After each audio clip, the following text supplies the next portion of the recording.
What's going on, guys? In today's video we're going to be addressing a quick topic about fixing the issue immediately. You see a lot of the times people, when they are training and they have noticed that an issue that has arose in their training, and they play it off and constantly push it off and leave it to another day. So the best one, for example, is squat depth. People are consistently squatting high, and you see them post videos up of their squat and they're saying new PR was definitely a little bit high but not too bothered right now, we'll fix it in the future, or new PR, little bit high, and they do it cycle after cycle after cycle, and they keep not addressing the issue. And at the end of the day, all that is going to do is further their problem. When you notice an issue, fix it immediately. Same with bench press length. If you're not pausing at the bottom long enough to your competition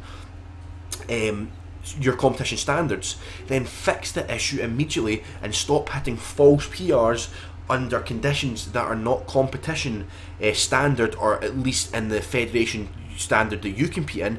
Address the issue immediately and fix it. If you're squatting high, fix the issue immediately, because at the end of the day, if you don't and you spend cycle after cycle after cycle, you're going to be ingraining a motor pattern and getting very, very, very strong in positions and in movements that isn't technically a squat, because at the end of the day, if it will get red lighted in a meet, it is not a competition lift. The only competition lifts you can do are the ones that get lighted in they get white lighted in a meet. So if you're squatting high, that is not squatting.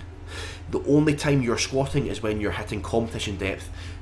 Same with your bench press, and even same with your deadlift. If you're constantly hitching, if something is wrong, fix the issue, because the further it goes on and the more ingrained that motor pattern becomes, and the more efficient you become at that motor pattern, and more efficient you become at those movements, the harder it is to break the chain, the harder it is to break the cycle, and you are literally just shooting yourself in the foot, as it's going to be harder to address in the future. So make sure, if you find an issue, start again. Even if you're mid-cycle, then maybe even address the issue mid-cycle, maybe even drop the max you're working up at maybe 5 or 10% to allow you to get in the necessary movement appropriately, and it will pay dividends in all of your training.